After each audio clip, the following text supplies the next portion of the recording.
जय हिंद दोस्तों, घटना चक्र के क्लास में आपका स्वागत है। आज हम लोकपाल और महत्वपूर्ण योजना पढ़ने वाले हैं। तो चलिए शुरू करते हैं। यदि वीडियो पसंद है तो लाइक सब्सक्राइब जरूर कीजिएगा। मेहनत बहुत करते हैं किंतु आप लाइक सब्सक्राइब नहीं करते हैं, बहुत दिल से दुखी मिलता है दोस्तों, डीमोटिवेट हो जाते हैं। आपके एक सब्सक्राइबर से हम बहुत ज़्यादा मोटिवेट हो जाते हैं, तो कृपया करके एक सब्सक्राइब कर लीजिएगा। पहला क्वेश्चन है, लोकपाल और लोकायुक्त अधिनियम 2013 के अनुसार लोकपाल की नियुक्ति राष्ट्रपति द्वारा एक चयन समिति की सिफारिश प्राप्त करने के बाद की जाएगी, जिसके अध्यक्ष प्रधानमंत्री होंगे तथा जिसमें अन्य लोगों के अलावा निम्नलिखित शामिल होंगे। तो कौन कौन शामिल होंगे? भारत के मुख्य न्यायाधीश या उनके द्वारा नामांकित उच्चतम न्यायालय का कोई न्यायाधीश। सही है। दूसरा, राज्यसभा के सभापति, ये गलत है दोस्तों, राज्यसभा के सभापति गलत है। लोकसभा का अध्यक्ष, ये सही है। लोकसभा में विपक्ष का नेता, ये भी सही है। 3 सही है, 1, 3, 4 सही है, 2 गलत है। नेक्स्ट देखते हैं, हमारे देश के प्रथम लोकपाल कौन थे? तो आपका सही आंसर है न्यायाधीश पिमानी चंद्र घोष। नेक्स्ट देखते हैं, निम्नलिखित में से कौन किसको वर्ष 2024 में भारत के लोकपाल के अध्यक्ष के रूप में नियुक्त किया गया था? तो सही आंसर है श्री न्यायमूर्ति अजल मानिकराव खानविलकर। देखते हैं, नेक्स्ट देखते हैं, बड़ा ही अजीब नाम था। भारत में लोकपाल एवं लोकायुक्त की स्थापना का श्रेय सुझाव दिया था, तो किसने दिया था? तो प्रशासनिक सुधार आयोग ने दिया था। नेक्स्ट देखते हैं, सही उत्तर चुने। राज्य स्तर पर लोक आयुक्त की नियुक्ति की सर्वप्रथम अनुशंसा किसने की थी? तो आपका सही आंसर है भारत का प्रशासनिक सुधार आयोग ने किया था 1966 से 70 में। नेक्स्ट देखते हैं, अम्बुड्समैन का भारतीय प्रतिमान क्या है? तो आपका सही आंसर है लोकपाल। निम्न में से किस आयोग समिति ने स्थानीय संस्था आयुक्त शमसेन बनाए का सुझाव दिया है? तो आइए आंसर देखते हैं। आपका सही आंसर हो जाएगा प्रथम प्रशासनिक सुधार आयोग। नेक्स्ट देखते हैं, प्रशासनिक सुधार आयोग जिसने पहली बार लोकपाल तथा लोकायुक्त बनाने की संस्तुति की थी, अध्यक्ष थे तो कौन थे? तो मोरारजी देसाई थे। नेक्स्ट देखते हैं, संसद में पहला लोकपाल विधेयक कब रखा गया था? तो आपका सही आंसर है 1968 में, सॉरी दोस्तों। आइए देखते हैं, लोकपाल विधेयक 2011 के संबंध में निम्न में से कौन से कथन सत्य है? तो पहला है, लोकसभा में 4 अगस्त 2011 को इसे पुनः स्थापित किया गया था। सही है। दूसरा है, श्री पी चिदंबरम गृह मंत्री द्वारा इसे पुनः स्थापित किया गया। ये गलत है। इसे अस्थायी समिति को भेज दिया गया। ये सही है। सिविल सोसाइटी के सदस्यों द्वारा इसे कमजोर कहा गया। ये भी सही है।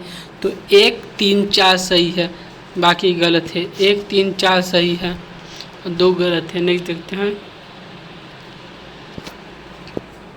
लोकपाल बिल का मसौदा यानी आलेख तैयार करने हेतु पैनल में बुद्धिजीवी समाज के प्रतिनिधियों में सम्मिलित होते हैं। तो आपका सही ऑप्शन है अन्ना हजारे। हाँ, एकदम सही है। दूसरा, प्रशासनिक जोशी, ये गलत है। तीसरा है संतोष हेगड़े, ये भी सही है। किरण बेदी, ये गलत है। शांति भूषण, हाँ ये सही है, शांति भूषण। आपका सही आंसर हो जाएगा डी।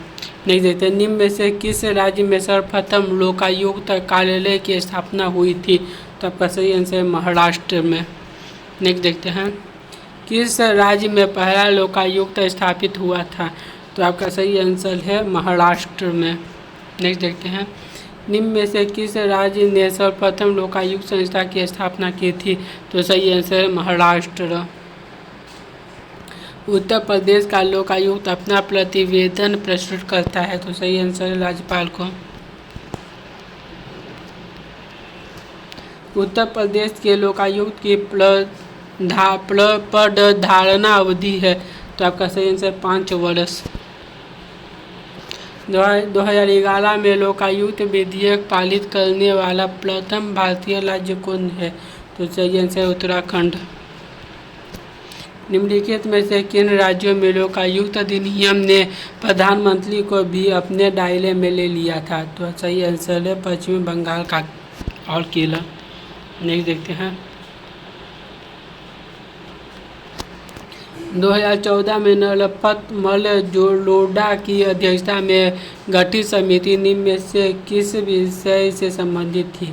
तो सही आंसर लोकायुक्त से। नेक्स्ट देखते हैं। यह है रीजनिंग का क्वेश्चन दोस्तों। रीजनिंग का क्वेश्चन हमेशा बड़ा ही रहता है। तो चलिए देखते हैं। अब संख्या शब्द की भारत में संविधान में परिभाषित नहीं दी गई है।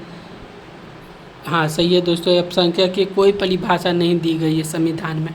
दूसरा, अल्पसंख्यक आयोग संवैधानिक निकाय नहीं है। हाँ दोस्तों ये भी सही है, अल्पसंख्यक आयोग संवैधानिक निकाय नहीं है। ए और आर दोनों सत्य है, परंतु ए की सही व्याख्या नहीं कर रही है। नेक्स्ट देखते हैं।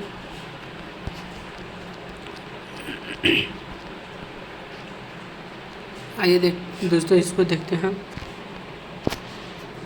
भाषाई अल्पसंख्यकों के लिए विशेष अधिकार के संदर्भ में निम्नलिखित कथनों पर विचार कीजिए। पहला है, संविधान में प्रत्येक राज्य हेतु भाषाई अल्पसंख्यक के लिए विशेष अधिकारी के पद पर प्रावधान किया गया है। गलत है दोस्तों। 9वें संविधान संशोधन अधिनियम द्वारा इसके लिए एक नया अनुच्छेद 350 भी जोड़ा गया है। ये भी गलत है दोस्तों। ना ही तो ए है ना ही बी है, दोनों गलत है। नहीं देखते हैं। राष्ट्रीय महिला आयोग के कार्य निर्देश होते हैं। तो आपका सही आंसर राष्ट्रीय महिला आयोग अधिनियम 1990 की धारा 10 में। नहीं देखते हैं। निम्न में से कौन अब अस्तित्व में नहीं है? तो आपका सही आंसर है योजना आयोग। इसको हटा के नीति आयोग में बदल दिया गया है। 1952 में भारत सरकार ने निम्नलिखित में से किसको माध्यमिक शिक्षा आयोग का अध्यक्ष नियुक्त किया था? तो आपका सही आंसर लक्ष्मण स्वामी मुडालियल। नेक्स्ट देखते हैं। दोहरा समिति डैश के अध्यक्ष के लिए बनाई गई थी? तो आपका सही आंसर राजनेताओं तथा अपराधियों की सांठगांठ से। नेक्स्ट देखते हैं।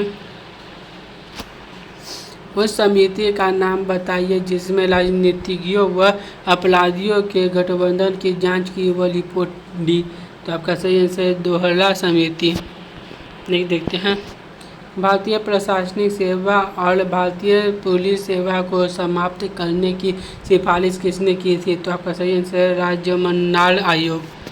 नहीं देखते हैं। मूल अधिकारियों के अतिरिक्त भारत के संविधान का निम्नलिखित में से कौन सा से भाग मानव अधिकारों की सार्वभौमिक घोषणा 1948 के सिद्धांतों एवं प्रावधानों को प्रतिबंधित करते हैं? तो इसमें से आपको बताना है दोस्तों। पहला है उद्देशिका, एकदम सही है। राज्य केंद्रीय DPSP ये भी सही है। मूल कर्तव्य ये भी सही है। और अब 20 हो जाएगा दोस्तों। संयुक्त राष्ट्र द्वारा मानव अधिकारों की विश्वव्यापी घोषणा को कब अपनाया गया है? तो सही आंसर है 10 दिसंबर 1948 को। नहीं देखते हैं। Universe declaration of human rights में कुल कितने अनुच्छेद हैं? तो आपका सही आंसर है 30 अनुच्छेद हैं। 10 दिसंबर मनाया जाता है, किसके लिए मनाया जाता है? तो मानवाधिकार दिवस के रूप में।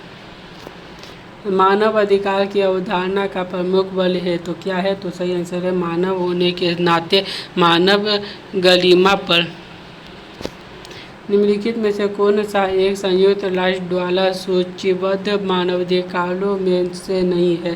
तो सही आंसर निजता का अधिकार। नेक्स्ट देखते हैं। संयुक्त राष्ट्र महासभा द्वारा अपनाई गई मानव अधिकारों की सार्वभौमिक घोषणा में निम्नलिखित में से कौन सा शामिल नहीं है? तो आपका सही आंसर सार्वभौमिक आधारभूत आय का अधिकार। नेक्स्ट देखते हैं। निम्नलिखित में से कौन से किसे द्वितीय पीढ़ी का मानव अधिकार समझा जाता है? तो सही आंसर है काम का अधिकार। नेक्स्ट देखते हैं।